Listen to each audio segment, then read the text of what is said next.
أنا متأشرتي وياهم كان دنا قويشين بمجمرة بقى ودش بقى ما كبرش مسجن عليني ودفت عرياك برلين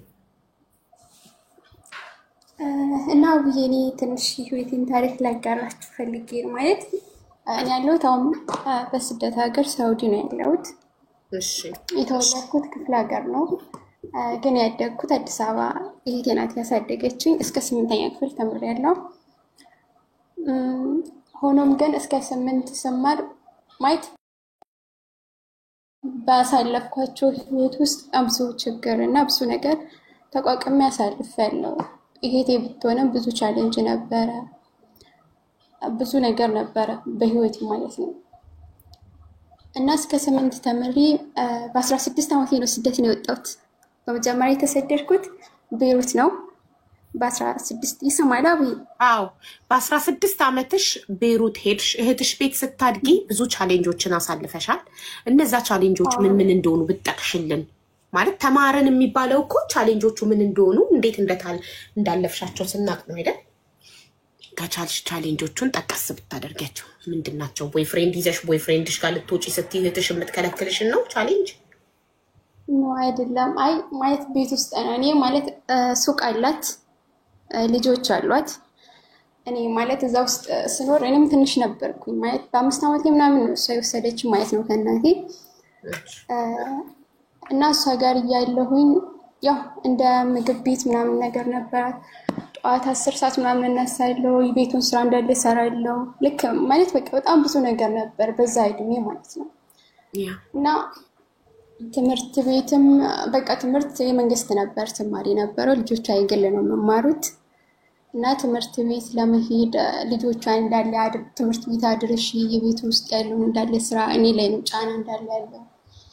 በዛ እድሜ ትምህርት ቤት ስገባ ሁሌ አረፍዳለሁ። እውነት ትምህርት በጣም ነበር የምወደው፣ ግን ትምህርቴን እንደምወድ አልተማርኩም። ማለት በቃ የሆነ ሰው ሲሳካላት ነው አይደለ የሆነ ነገርን ማድረግ የምፈልገው፣ ግን እየፈለኩኝ በጣም ብዙ ነገር ነበረ። ትምህርት ቤት ሳረፍድ ወላጅ አምጪ ይባላል ምን አለ ብዙ ነገር አለ። እና ተመልሼ ደግሞ ቤት ወላጅ ሲባል ማንም አይሄድልኝም። ለምን በራስሽ ጥፋት ነው አረፈርሽ የምባለው እንጂ እንዲህ ስራ ሰርተሽ ነው አልባልም። እሷን ወላጅ ተብዬ ወደ ቤት ስመለስ በቃ በጣም ብዙ ነገር ነበረ በጣም ከዛ በጣም በቃ ስመረኝ ብዙ ነገር በህይወቴ ላይ ራሱ በጣም ብዙ ነገር አድርጌያለሁ። እውነት ለመናገር ህይወቴን ለማጥፋት በጣም ያላደረኩት ነገር የለም። ጫና በዝቶብሽ ራስሽንም ለማጥፋት ማውጣት ነበርና ህይወትሽ አንዴ 3 ራሴን አጥፍቻለሁ። ፈጣሪ በሚያውቀው ጥቁር አንበሳ 1 ሳምንት ተኝቻለሁ፣ ጳውሎስ ተኝቻለሁ። ራሴን ማለት መድኃኒት ምናምን ጠጥቼ ማለት ነው። እና በጣም ብዙ ነገር ነበረ ማለት ከህይወትን ማጠብቂ በቃ ህይወት ወይስ ከመል ድረስ ማለት ነው። እንደዛም ሆኖ የባሏ ቤተሰቦች አንድ ግቢ ነው የሚኖሩት። ከነሱም ጫና አለ ከሷም ጫና አለ። በጣም ብዙ ነገር ብቻ እግዚአብሔር ይመስገን ያም ጊዜም አለ። ያንን ሁሉ ተወተሽው በእህትሽ የደረሰብሽን ጫና፣ የስራ ብዛት፣ ትምህርት ቤት በሷ ምክንያት እያረፈድሽ እየሄድሽ ወላጅ አምጪ ስትባይ ወላጅንም እሺ ብላ አትሄድልሽም ነበረ። ያንን ሁሉ መከራ አሳልፈሽ ራስሽን ከአንዴም 2-3 ለማጥፋት ሞክረሽ እነዛን ሁሉ ቻሌንጆች አልፈሽ በ16 ዓመትሽ ወደ አረብ ሀገር ሄድሽ። የት ሀገር? ሰው መጀመሪያ ሄድኩት ቤይሩት ነው በ16 ዓመት የተሰደድኩት። ኦኬ የስደት ቻሌንጅ ጀመረ። ዩቲዩብ ክፈች የምትሉኝ ቤተሰቦቼ ዩቲዩብ እኮ ክፍት ነው። ዩቲዩብ እየሰራ አይደለም እንዴ ጋይስ? ከፍቻለሁ እኮ። ሪምዬ ይማር ተባረኪልኝ እኔ ወድ ሪምዬ መግባት ስትቺ ትገቢና እንትንና እናወራለን። ገስት ላይ መግባት ስትቺ ምን እንደምትሰሪ ምናምን ተነግሪኛለሽ። የድሮ ጀለሴ ናት። እና እንትን እና ብዬ በዛን ሰዓት እኔ ፓስፖርት ራሱ ለማውጣት ነው ለመናገር እድሜ አይፈቅድም ነበር። እንኳን ፓስፖርት ለመታወቂያ ቀበሌ ሄጄ ተከልክያለሁ። በቃ ማለት በጣም ብዙ ነገር ነበር እኔ የምፈልገው ማለት ከዛ ቤት የሰው ሀገር ይሻላል በሚል ነው። ግን እግዚአብሔር ይመስገን ፓስፖርትም እንዳለ ተሳካልኝ። በ16 ዓመቴ ወደ ቤይሩት ተሰደድኩኝ። ቤሩት ሲሄድ አንድ ያጋጠመኝ ነገር ነበረ። እዛ ማለት ስራ ምናምን ሳይሆን እዛ ቤት ውስጥ የማይሆን ነገር ነበረ እና እኔም ልጅ ነኝ፣ አንድ ልጅ አላቸው፣ ወጣቶች ናቸው። ቤት ውስጥ የማይሆን የሆነ እንስሳ ነገር ምናምን ይቀልባሉ መሰለኝ፣ እንደ ዘንዶ ምናምን ነገር አለ። አንድ ሳምንት እዛ ቤት ተቀመጥኩ። በጣም በቃ የማይሆን ነገር ነበረ እዛ ቤት። ለምሳሌ ነገር እንዲገባን ሁሉ ነገር ፍረጥረጥ እያረግሽ ብታስረጅን ጥሩ ነው። ሪሚጌኒ እናት ከበርልኝ ማር ቴንክ ዩ ሶ ማች ኤኒዌይ። ቤተሰብ ሜምበር እየሆናችሁ ፕሊስ ሜምበር ሁኑ። ሜምበር ከስሜ ጎን ያለው ልብ ቅርጽ በመንካት ሁላችሁም ሜምበር ሁኑ። ዩሲ 1600 ደርሷል ሜምበሩ። ጥሩ እያደገ ነው። ሜምበር ሁኑ ሁላችሁም። ቴንክ ዩ አህመድ። እሺ ውዴ እኮ ያልሆነ ነገር ማለት ዘንዶ የሚቀልቡት ነው ማለት። አዎ ዘንዶ ቤት ውስጥ ነው። ዘንዶ ቤት ውስጥ ነው። እንደ ቤቱ እንዴት መሰለሽ የሆነ እንደ ፎቅም ነው። አንድ ወደ ላይ አንድ ፎቅ አለ፣ ታች ደግሞ እንደ መሬት ነገር ነው፣ እንደ ቤት ነገር ነው በታች ማለት ነው። ላይ የሆነ በር አለ። አዎ ቤቱን እንደዚህ ከፍተሽ በሩ ስትገቢ ወደ ታች ነው ደረጃው የሚያወጣሽ እንጂ ወደ ላይ አይደለም። ወደ ታች ስትወርጂ ምንድን ነው ያለ እዛ ውስጥ እባብና ዘንዶ ምናምን አለ። አላወቅኩም ነበረ እና እንደ ድንገት ክላስ ምናምን አጽድቼ የለችም ቤት ሕፃን ልጅ አለ። ሁሉንም ክፍል ለማጽዳት ነው የምከፍተው ማለት ነው። ምንም አላውቅም በዛን ሰዓት እና በሩን ከፍቼ ወደ ታች ልወርድ ስል በጣም በሚያስፈራ ነገር ነው እዛ ያየሁት። እየጮኩኝ ሮጬ ወጣሁና በሩ መልሼ ዘጋሁኝ። እባቦቹ እንትኑ የተዘጋባቸው ናቸው አለ እኮ ለማዳ እባብ። እነዚህ እኮ ለማዳ እባብ ምናምን እኮ ቤት ውስጥ የራሱ የተዘጋ ቤት ይኖረዋል። እንደዛ የሚያኖሩ አረቦች አሉ። ያንን ይከፍቱታል ግን እኔ አላየሁም፣ አዲስ ነበርኩኝ። እኔ በዛን ሰዓት እንደዚህ እንስሳት ማለት አላውቅም፣ ይሄን አይቼም አላውቅም። ለእኔ አዲስ ነው የሆነብኝ።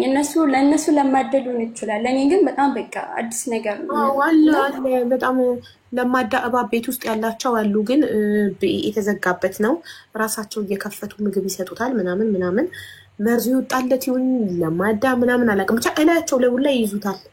አይቻለሁ እኔ በአካል ሳይሆን እንደዚህ በቪዲዮ ምናምን አይቻለሁ። እኔ ደግሞ አላየሁም፣ እነሱ ምግብ ሲሰጡት አላየሁኝም። እኔ እሷ ሳትኖር ነበር በሩን ከፍቼ የገባሁት። ከዛ በጣም ደነገጥኩኝ። ልክ እሷ ስትመጣ እኔ አልሰራም ነበር ያልኳት። ከዛ ወደ ቢሮ ስትወስደኝ ያው ሌላ ቤት ተቀየረልኝ ማለት ነው። እኔ አልፈልግም ብዬ በአስቶርጋሚ ነበረች እና እንደዚህ ስላት ቢሮ ከሄድኩኝ በኋላ ተቀየረልኝ። ከዛ የሆነ ቤት ገባሁኝ። እግዚአብሔር ይመስገን በጣም መልካም ሰዎች ነበሩ፣ እንደ እናት እንደ አባት የሚይዙ በቃ በብዙ ነገር። እኔ እዛ ማለት ያሳለፍኩትን ህይወቴን ሳስብ እና እዚህ አረብ ሀገር ላይ መጥቼ ሳስብ በጣም በቃ እውነት እኔ እናቴ ጋር ኖሬ የእናቴን ፍቅር ምናምን አላየሁም። በአመት በ3 አመት ነበር እዛ ያለው እናቴን ሄጄ ማየት። ትምህርት ሲያደርገው አዲስ አበባ እህትሽ ጋር ስትኖሪ ገጠር እናትሽ ጋር እየሄድሽ እናትሽን የምታያት በአመት በ2 አመት በ3 አመት በ3 አመት ነበር እናቴን ማየት ማለት ነው። ኦኬ እና እዛ ስደት ሲሄድ እዛ ያጋጠመኝ መጀመሪያ ቤትም ጥሩ ናቸው። ይሄኛውን እንስሳ ስላየሁኝ ነው እንጂ ወጣሁት ምንም አድርገውኝ አይደለም። ግን ሁለተኛ ቤትም ስቀየር በቃ በጣም ጥሩ ሰዎች ነበሩ፣ እግዚአብሔር ይመስገን። እንደ ልጃቸው የሚያዩ በዛ ሰዓት ደግሞ ትንሽ ነበርኩኝ። በቃ ማለት ነው ያላሰብኩት በቃ እንዴ በፊትስ ከህፃንነቴ ጀምሮ ስደትን ለምን አልወጣሁም እስክል ድረስ ማለት ነው። ለምን እዛ የነበረብኝ ጫናና እዚህ ሳየው በቃ በጣም ልዩነት አለው እና እዛ እየሰራሁኝ በዛ ሰዓት ስልክ ምናምን የለም። ቤተሰብን የማገኘው በ3 ወር በ4 ወር ነበር እንደውላቸው። 2 አመት እዛ ሰራሁኝ እና ከ2 አመት በኋላ ኮንትራቱን ከጨረስኩኝ ወደ ዱባይ አለፍኩኝ። ኢትዮጵያ ሳልገባ ቀጥታ ወደ ዱባይ ሄድኩ ማለት ነው። ዱባይም ገብቼ እዛም አንድ ቤት ገባሁኝ። እግዚአብሔር ይመስገን በሚሄድበት በጣም መልካም ሰዎች ናቸው የሚያጋጥሙኝ ማለት ነው።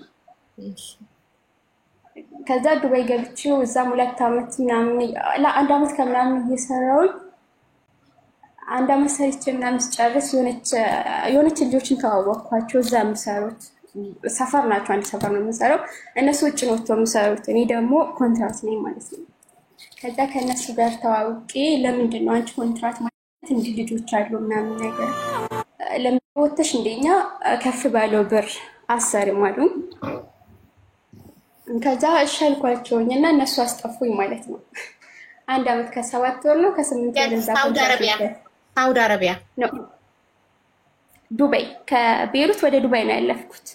ኦኬ ዱባይ አስጠፉኝ። ከዛ ዱባይ 1 ዓመት ከ7 ወር ኮንትራት ሊሰራውኝና ልጆቹ ሲያስጠፉኝ ጠፍቼ 1 ወር አልሰራውም ውጭ ላይ ማለት ነው። እውነት ለመናገር 1 ወር አልሰራውም። መጀመሪያ እንደገባው የኢጃዛ ብር ከፈልኩኝ።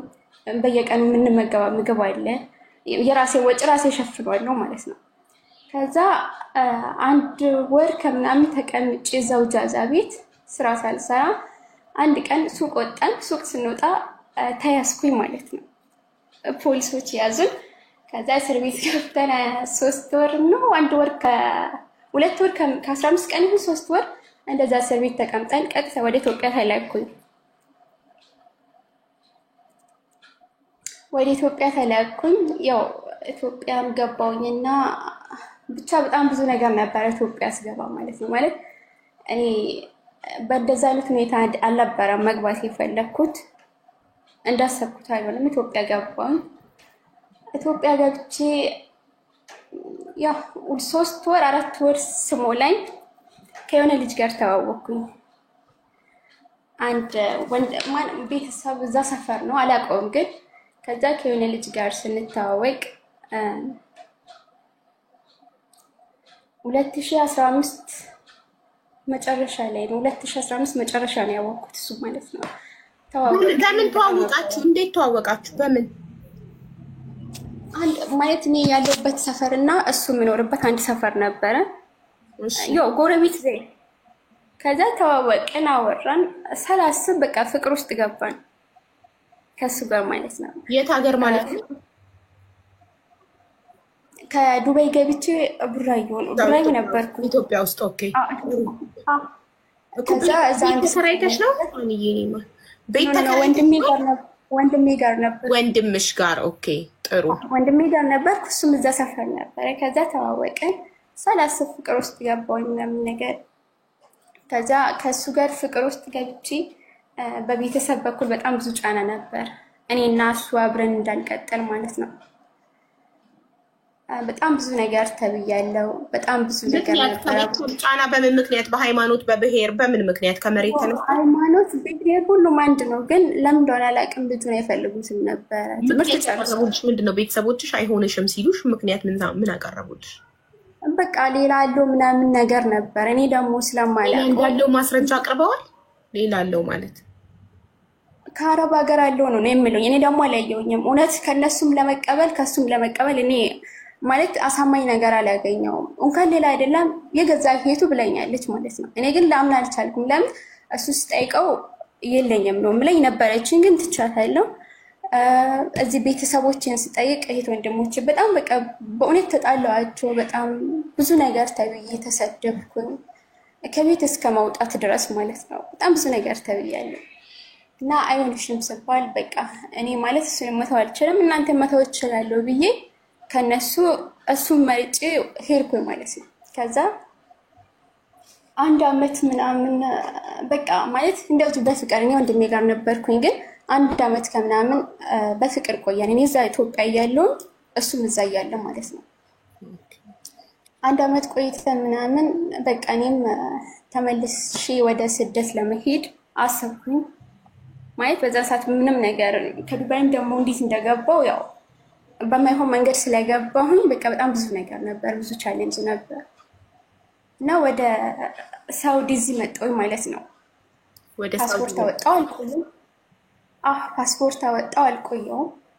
መጣሁኝ። መጥቼ 1 ወር ከምናምን ተቀምጬ በቃ እኔ በዚህ ሰዓት ላይ ቤተሰቦችሽን ላስተዋውቅልሽ። ይቅርታ እንዴ ቤተሰብ ሃኒ ፋሽንን ፎሎ እያደረጋችኋት ሰብስክራይብ እየጋበዘቻችሁ ነው። ፎሎ ያደረጋትን ሰብስክራይብ እየጋበዘች ነው። ሁላችሁም ሰብስክራይብ እንድትጋብዛችሁ ፎሎ አድርጓት። በዛ ላይ ደግሞ በቅርቡ እጣ ታወጣለች። ቦርሳ ጊቭ አዌይ ትሰጣለች። ብራንድ ፋሽን ሃይ ኳሊቲ ቦርሳ ጊቭ አዌይ ትሰጣለች። ለማን ነው ይሄ ጊቭ አዌይ የሚሰጠው? ፎሎ ላደረጋት ሰው፣ እዚህ ቤት ውስጥ ፎሎ ላደረጋት ሰው። ስለዚህ ሁላችሁም ፎሎ አድርጓት።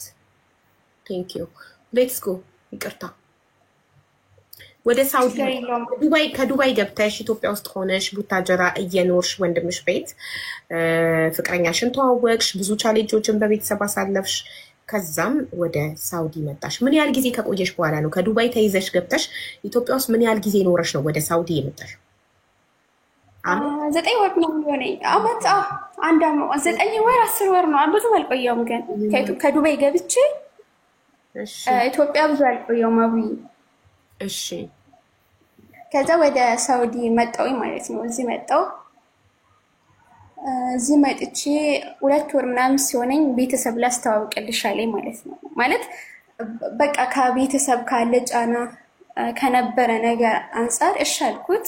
እሺ ተባባል። ሽማግሌ ላከ፣ ቤተሰብ ተዋወቀ ምናምን። ከዛ ቤተሰብ ከተዋወቀ በኋላ እሺ ተባባል። ብር በሱ መላክ ጀመርኩኝ። እሺ ከዛ የ1 አመት ምናምን ብር ላኩኝ። ግን በዛ ውስጥም ደግሞ ምን አለ መሰለሽ አቡካ የ1 አመት ብር ይላክሹ ለማን ነው? ለፍቅረኛሽ? አዎ ለሱ። ለምን? ቤተሰብ ሽምግልና ልኳል፣ ያውቁታል፣ አንድ ሰፈር ናቸው። እኔም ልስራበት ነው የምለኝ። ያው አብረን ሰርተን ለመለወጥ ነው ፍላጎት የነበረኝ። ማለት ብሩን ይላክበት ኤግዛክትሊ ለምን ማለት ቢዝነስ እንዲጀምርበት ምን እንዲያረግበት። ሪምዬ ቴንክ ዩ ሶ ማች ማይ ላቭ ቴንክ ዩ የኔ ውድ። እሺ ሪም ስመጣም ለምን ተነጋግራችሁበት ነው የ1 አመት ደሞዝሽን ለፍቅረኛሽ የላክሽለት? በምን ተነጋግራችሁበት ነው ማለት ምን እንዲሰራ ማለት ነው? ኦኬ መጀመሪያ ስመጣ ማለት ነው ወደዚህ ስመጣ ወደ ሳውዲ ስመጣ እሱ ነው በቃ ማለት ብር አልከፈለልኝም፣ ግን ፕሮሰሱን ያስጨርሰልኝ እሱ ነው። ሆኖም ደግሞ ማለት ደላላውን ያገናኘሽ በቃ ብዙ ነገር በሱ በኩል ነው ያለቀልኝ ማለት እችላለሁ። እና ከቤተሰብም ደግሞ በዛን ሰዓት ብዙ ጫና ነበረብኝ። በጣም ብዙ ነገር ነበር። ከቤተሰብ ጋር አልባባም ነበር በዛን ሰዓት ማለት። እዚህ ከመጣሁ በኋላ ነው በቃ ከነሱ ጋር ሰላም ያውቃል። ይቅርታ ቤተሰቦችሽ ጫና እንደሚያደርጉብሽ ከሱ ጋር እንድትሆኚ ጫና እንደሚያደርጉብሽ ያውቃል። ትነግሪው ነበረ? አዎ ያውቃል። ማለት ያውቃል። አንድ ሰፈር ነን።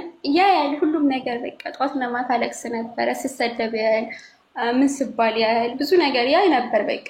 እና እሱ በቃ ይዞሽ ያልፋል ይለኝ ነበር በዛን ሰዓት ማለት ነው። እና መጣሁኝ እዚህ 1 ወር ከ2 ወር ሲሆነኝ ምናምን ሽምግልና ላከ፣ ቤተሰብ ተዋወቀ።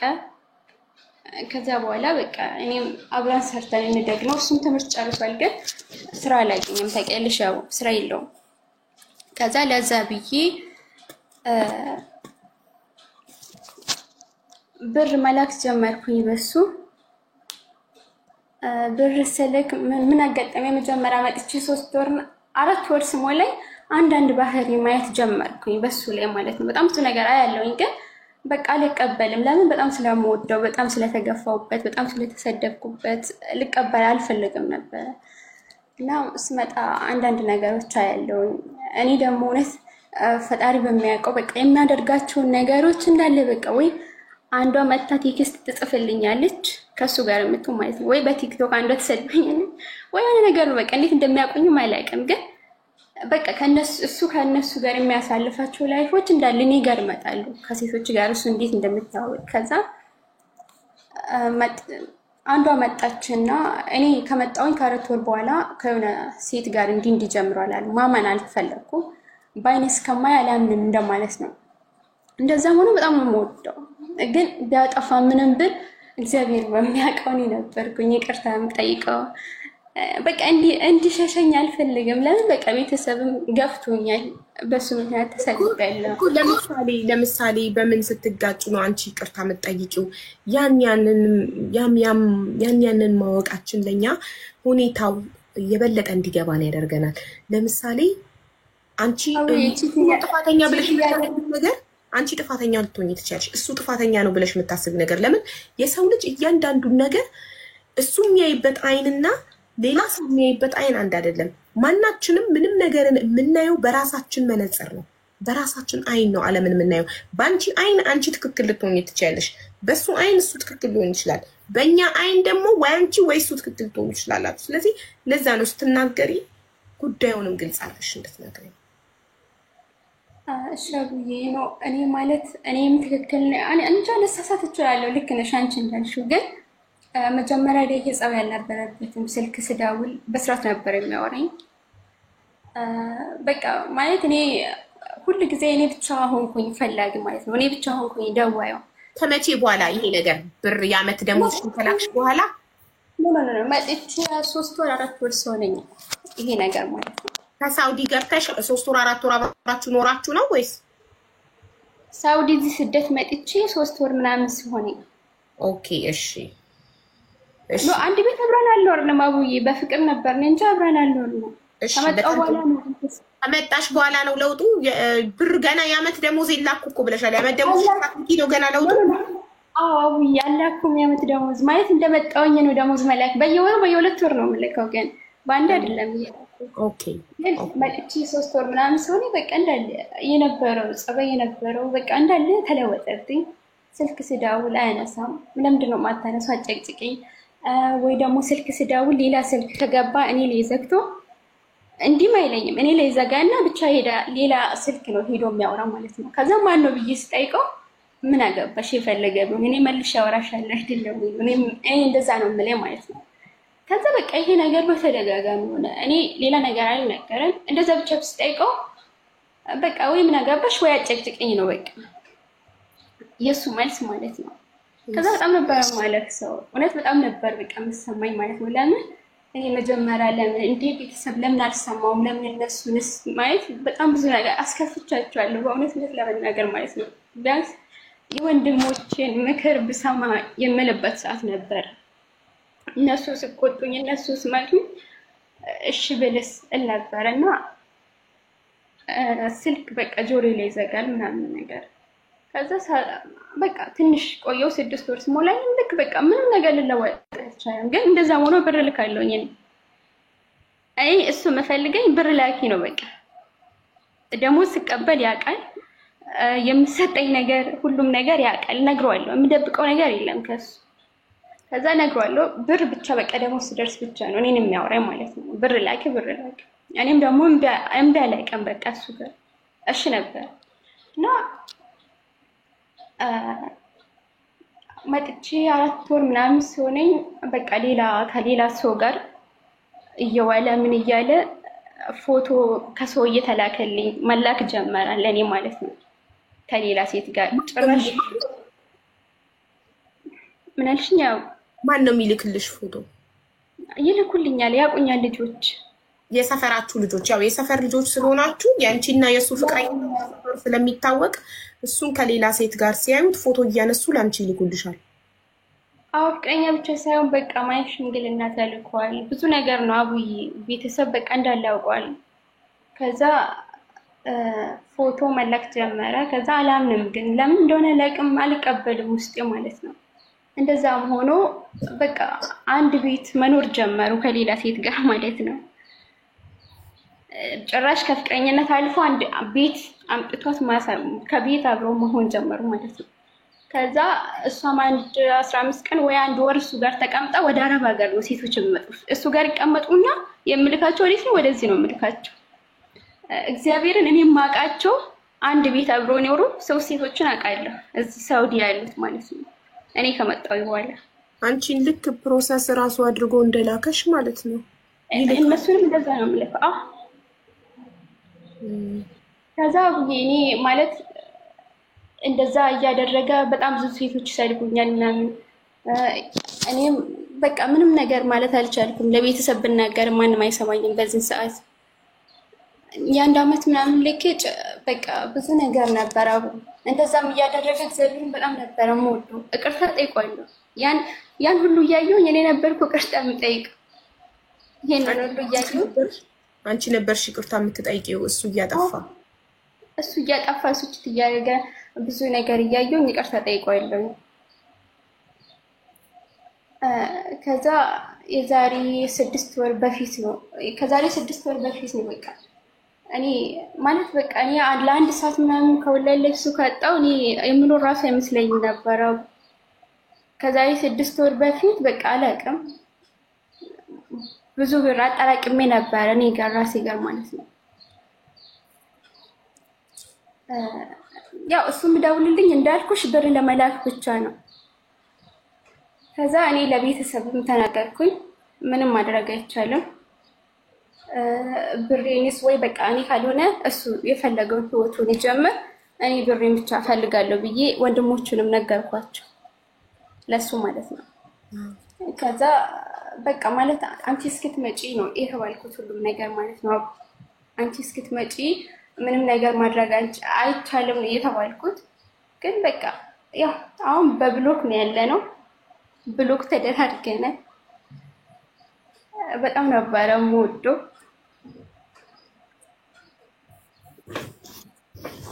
ያሳዝናል።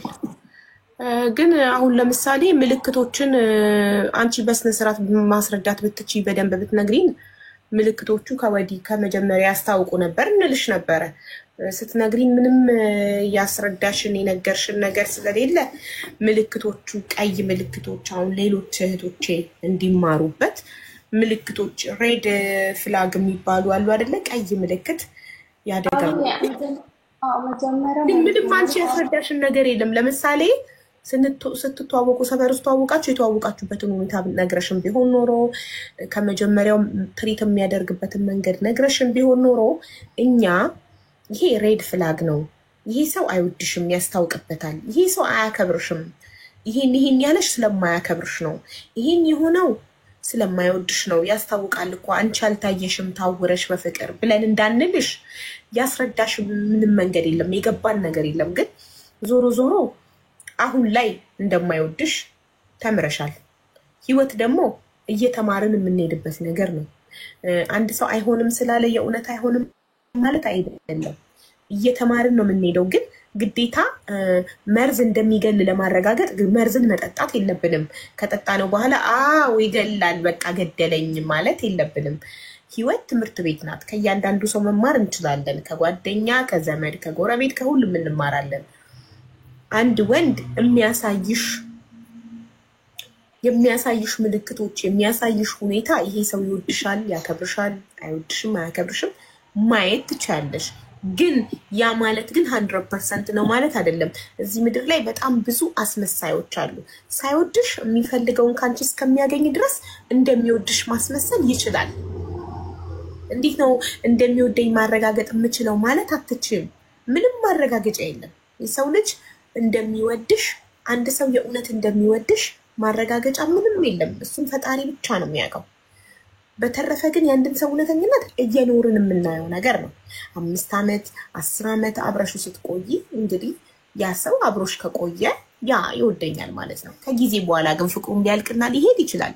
100% የምትተማመኝበት ነገር የለም እዚህ ምድር ላይ። 100% የምትተማመነው በፈጣሪ ብቻ ነው። ገባሽ? ስለዚህ ምንም ነገር ስንሞክር ወይ ይሆናል ወይ አይሆንም ብለን ነው የምንገባበት። ግን የሚያስታውቁ ከውጪ ታይተው የሚያስታውቁ ነገሮችን ግን ልንባንን ይገባል። ዛት ማች ጅል መሆን ግን የለብንም። አንድ ሰው አንቺ ጋር ለጥቅም ሲመጣና ትኩረቱ ሁሉ ወሬው ሁሉ ስለ ገንዘብ ከሆነ ወሬው ሁሉ ስለ ገላሽ ከሆነ ወሬው ሁሉ ስለ ገላሽ ከሆነ የመጣው ስሜቱን ሊያረካ ነው። ስሜቱን አርክቶ ሲጨርስ ይሄዳል ጥሎሽ።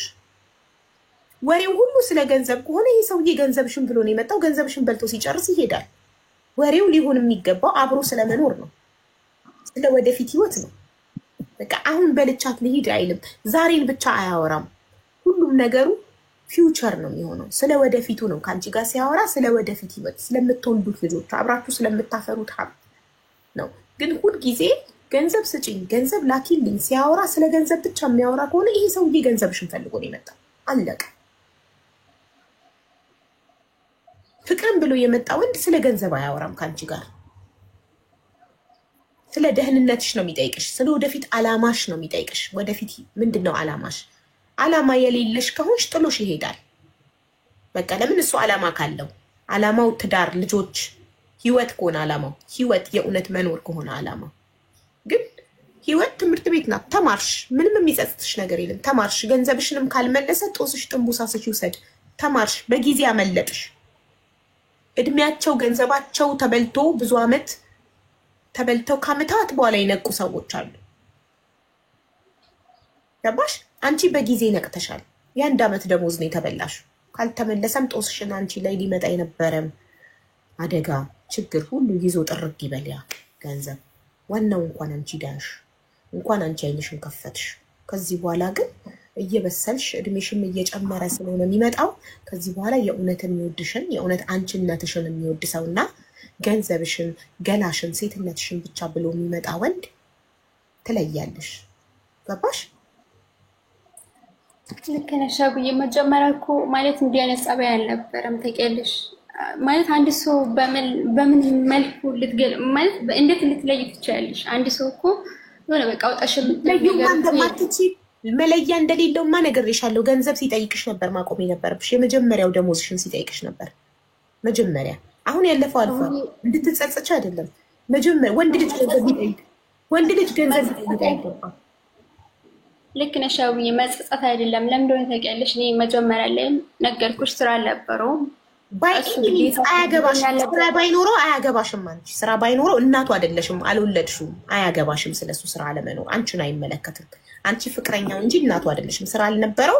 ስራ ከሌለው ስራ ፈልጎ ይብላ። አካል ጉዳተኛ ከሆነ ሌላ ጉዳይ ነው። ታመጪውና እዚህ ጋር ሁላችንም እንረዳዋለን። አካል ጉዳተኛ ከሆነ ያልጋ ቁራኛ ታማሚ ከሆነ ጤነኛ እስከሆነ ድረስ ግን የሱ ስራ አለመኖር አንቺን አይመለከትም።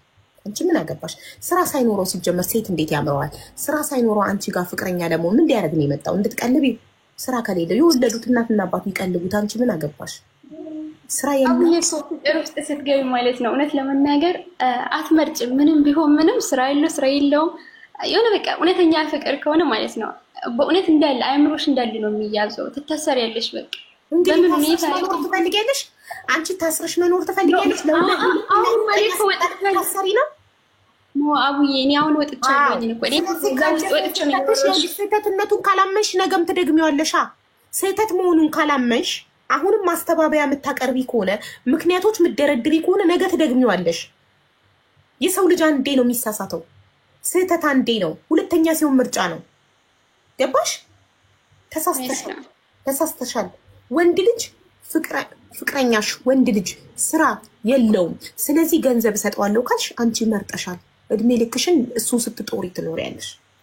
ግን ብር ሲጠይቅሽ ወንድ ልጅ ከሴት ልጅ ገንዘብ ሊጠይቅ እንደማይገባው ነግረሽ አሳፍረሽ ትመልሹና ትለያያለሽ። ገብቶሻል? ወንድምሽ ከፍቅረኛው ከሴት ፍቅረኛው ገንዘብ የሚቀበል ከሆነ ትነግሪዋለሽ ትክክል እንዳልሆነ ለወንድምሽ እንኳን ማለት ነው።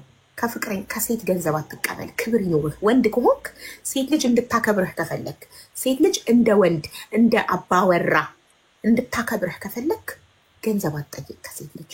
ክብርህን ጠብቅ። ሴት ልጅ ገንዘብ የሚጠይቃትን ወንድ አታከብርም። ስለዚህ ወንድሜ ፍቅረኛክ እንድታከብርህ ከፈለክ ገንዘብ አትጠይቃት በፍጹም። ቢቸግርህ ጓደኞችን ተበደር፣ ዘመድ ተበደር። ከሴት ግን ገንዘብ አትጠይቅ። ሴቷ እንድታከብርህ እንድታፈቅርህ የምትፈልግ ከሆነ ገንዘብ አትጠይቃት ብለሽ ወንድምሽን እንኳን ልትመክሩ ይገባል። አይደለም ለፍቅረኛሽ ገንዘብ ልትሰጪ። ገንዘብ ከጠየቀሽ ደግሞ ይኸውልሽ ክብር ያለው ወንድ፣ የእውነት የሚወድሽ ወንድ ገንዘብ አይጠይቅሽም። ወንድ ልጅ በክብሩ አይደራደርም። ክብር ያለው ወንድ የእውነት ከሚወዳት ወንድ ብር አይጠይቅም። ለጊዜው ከሚፈልጋት ሴት ነው። እስካለች ድረስ ልብላት። ለሚስትነት አያገባትም። ለመሰለሽ እንደማታከብሮ ያውቃል ገንዘብ ከጠየቃት በኋላ። ስለዚህ ለማይፈልጋት ሴት ስለ ክብሩ አይጨነቅም። ስለማይፈልጋት ለጊዜው ገንዘቧን ግጧት፣ ገባሽ? ተጠቅሞባት ችግሩ ካለፈ በኋላ ሌላ የሚያከብራትን ሴት ገንዘብ አፉን አውጥቶ የማይጠይቃትን ሴት ያገባል። የሚያከብራትን እንድታከብረው ይፈልጋል። ወንድ ልጅ የእውነት ሲያፈቅረሽ አንቺ ፊት ጢባሩን ይነፋል እንጂ ዝቅ ብሎ አንቺን ገንዘብ አይጠይቅም በፍጹም። ሳይኖረው እንዳለው ነው አክት የሚያደርገው እንጂ ለአንቺ ገንዘብ አይለምንም። የእውነት የሚያፈቅርሽ ከሆነ ወንድ ልጅ አፉን አውጥቶ ገንዘብ ከጠየቀሽ እንደማያፈቅርሽ ወቂ። ቢያፈቅርሽ ሼም ይዘዋል። አንቺ ገንዘብ እንደሌለው ባዶ ኪስ እንደሆነ አይነግርሽም። እንዳለው ነው አክት የሚያደርገው አንቺ ፊት። ከጓደኛው ተበድሮ ሊሆን ይችላል የሻይ ራሱ እየከፈለ ያለው ግን እውነት የሚወድሽ ቢሆን ገንዘብ አይጠይቅም። ከሚወዳት ሴት ኩል ነው የሚሆነው። ስለዚህ በዚህ ራሱ ማረጋገጥ ትችያለሽ። ልክ ገንዘብ ሲጠይቅሽ እንደማይወድሽ አውቀሽ ብሎክ አድርገሽው ትጠፊበታለሽ። ይሄ ራሱ ትልቅ ማረጋገጫ ነው ገንዘብ አለመጠየቁ። ገባሽ እህቴ? አዎ ጥሩ ነው። ከስህተትሽ ተምረሻል። ከዚህ በኋላ ወንድ ልጅ ገንዘብ ከጠየቀሽ ቀይ ምልክት ሬድ ፍላግ ይባላል። ያለ መውደዱ ቀይ ምልክት ለጥቅም እንደመጣ ቀይ ምልክት ብሎክ ወዲያው ብሎኩን ታጠጫዋለሽ። ልክ ገንዘብ ብሎክ እኔስ ወጥቻለሁ አቡዬ። ሌሎች አሉ እኮ እውነት በየወሩ በየ3 ወሩ መልካቸው ማለት ነው። ፈጣሪ በሚያውቀው መዳን ከፈለጉ እኛ ጋር ይመጣሉ፣ እንመክራቸዋለን። አይመለከተንም። አሁን እኛ የሚመለከተን ስለ አንቺ ነው። አንቺ ነሽ የመጣሽው። እንኳን አንቺ ከዚህ ህይወት ወጣሽ። ለወደፊት ደግሞ ስህተት አንዴ ተማርሽበት፣ ሁለተኛ ስህተቴ ደግሞ እንዳይፈጠር ምንድነው ገንዘብ ብሎ የሚጠይቅሽን ወንድ ምን ታረጊዋለሽ? ብሎክ ልክ ገንዘብ ሲል ገና ሳይጨርሰው በብሎክ ትገላጊዋለሽ። በቃ ከዛ የት አግኝቶ ገንዘብ ይላል ድጋሚ ሄዶ ሌላ ዋጋ ደግሞ እድሉን ይሞክራል። አለ አቡዬ እውነት ያለቁት በእናትሽ ልጁ ታውቂያለሽ፣ የእውነት በጣም ቆንጆ ነው። ማንንም ከማንም ልቀበልች እውነት ልጁ በጣም ቆንጆ ነው። እውነቴን ነው የምልሽ ማለት ነው። እና እኛ ብዙ ሴቶች የምንሸወደው ምን እንደሆነ ታውቂያለሽ? የውስጡን ሳይሆን የውጭውን አካል ነው የምናየው። ውበቱን፣ ቁመናው ምናምን ነው የምናየው ማለት ነው። ተቀቅሎ ቁመና ምን ያደርጋል? ቁመናው ወንድ ልጅ መመረጥ ያለበት በስነ ምግባሩ ነው እንጂ በወንድነቱ ወንድ ልጅ አደ ኢንድ ኦፍ ዘ ዴይ እኮ እረፍት ያለው ህይወት ነው መኖር የምትፈልጊው አይደል? ሰላም ያለው ህይወት ነው አይደል? ያንን ሰላም ያለው ሴፍቲ ያለው ህይወት ሊያቀርብልሽ የማይችል ወንድ ምን ያደርግልሻል? መልኩ ቢያምር ባያምር ምን ታደርጊዋለሽ? ቆንጆ ልጅ ለመውለድ ቆንጆ ወንድ የምትፈልጉት ቆንጆ ልጅ ለመውለድ ነው። ቆንጆ ልጅ ወልደሽ የማያሳድግ ከሆነ ምን መልኩ ምን ያደርጋል? ማሬ ልጁን ማሳደግ ካልቻለ ለልጆቹ ጥሩ ህይወት ማቅረብ ካልቻለ ምን ያደርጋል? ወንድ ልጅ መመረጥ ያለበት በወንድነቱ በአቋሙ። አቋም ስል ይሄ ውጫዊ አይደለም፣ በቆራጥነቱ በጀግንነቱ አንቺን በቃ ስራ ወዳድነቱ አንቺን በማንኛውም ሁኔታ ላይ ሰርቶ ማኖር አንቺን ልጆቹን ማኖር መቻሉ ለእናንተ መቆም መቻሉ እንጂ ዝም ብሎ እንደ ወጣት እድሜ ልካችሁን እንትኑ ስትሉ ልትኖሩ ነው። ከዛ ሲሪየስ ህይወት ሲመጣስ ሲሪየስ ህይወት ስትታመሚ ወጥቶ ይጥልሻል፣ ስታረግዣ ወጥቶ ይጥልሻል፣ ስትወልጃ ወጥቶ ይጥልሻል። የዳይፐር የወተት መግዣ ታጫለሽ፣ ወጥተሽ ሚዲያ ላይ ትለምኛለሽ። አርቆ ነው እንጂ ማሰብ። መልኩ ምንድን ነው የሚያደርገው? በመልኩ እኮ አይኖርም። መልኩን ሽጧም ገንዘብ ሊያመጣልሽ ነው። ምን ያደርጋል መልኩ? ለምን አርቃችሁ አታስቡም? እናንተ ዛሬ የምትመርጡት ሰው እኮ የነገ የልጆቻችሁ አባት ነው። ብዙ ልጆች እኮ ያለ አባት እያደጉ ያሉት፣ በችግር እያደጉ ያሉት፣ በየማደጎ ቤት እያደጉ ያሉት እኮ ሴቶቹ መልክ እያያችሁ እኮ ነው። መልክ ታያላችሁ፣ ለመልኩ ትገዛላችሁ። አስረግዙ፣ ጥሎ ይሄዳል። ከዛ ልጁን ለማሳደግ አረብ ሀገር ለመሄድ ልጅ ወይ ዘመድ ቤት ወይ ማደጎ ቤት ይጣላል። ለምን? በእኛ ማህፀን ነው ፈጣሪ የላካት። ህፃኑን የላከው ልጁ የተላከው በእኛ ማህፀን ነው። ፈጣሪ ከወንዱ ይልቅ እኛን ያመነብን፣ ስላመነብን ነው ማህፀን የሰጠን እንጂ ለወንድ ማህፀን ይሰጥ ነበረ። ወንዱ ጥሎ ስለሚሄድ ሴቷ ከወንድ ይልቅ ሴት ኃላፊነት ስለሚሰማት ነው ፈጣሪ ተማምኖብን ማህፀን የሚባል ነገር የሰጠንና ልጆች በእኛ በኩል ወደዚህ ምድር የሚመጡት። ስለዚህ ፈጣሪ የላከብንን አደራ የትም ጥለን በየማደጎ ቤት ከሚያድግ በየጎዳናው በየዘመድ ቤት በምናምን ከሚያድግ በእናትና በአባት እንዲያድግ ዛሬ የምንመርጠው ወንድ ኃላፊነት የሚሰማው ብቁ የሆነ መሆን አለበት እንጂ መልኩ ያማረ አይደለም። መልኩ ምንም አያደርግም። ይሄ ሰው አላማው ምንድነው ነው? አላማ አለው። ነገ ከዚህ ሰው በወልድ ልጄ ቢታመም ማሳከም ይችላል። ልጄን ጥሩ ትምህርት ማስተማር ይችላል። እኔ ችግር ቢገጥመኝ ብታመም ያስታምመኛል ወይስ ጥሎኝ ይሄዳል? አብሮኝ በችግሬ ይቆማል ወይ ከጎኔ ብላችሁ ማገናዘብ ነው ስትመርጡ መምረጥ ያለባችሁ። እናንተ ጊዜያዊ ውበቱን ታያላችሁ፣ ገደል ትገባላችሁ። ስለዚህ ውበት የምትሉትን ነገር አቆሙ። ማለት ነው አብዬ። ካም በኋላ ማኮቶ እኮኛ ነኝ። መብሰል አለብሽ። እሺ እሺ፣ ውድ እናመሰግናለን።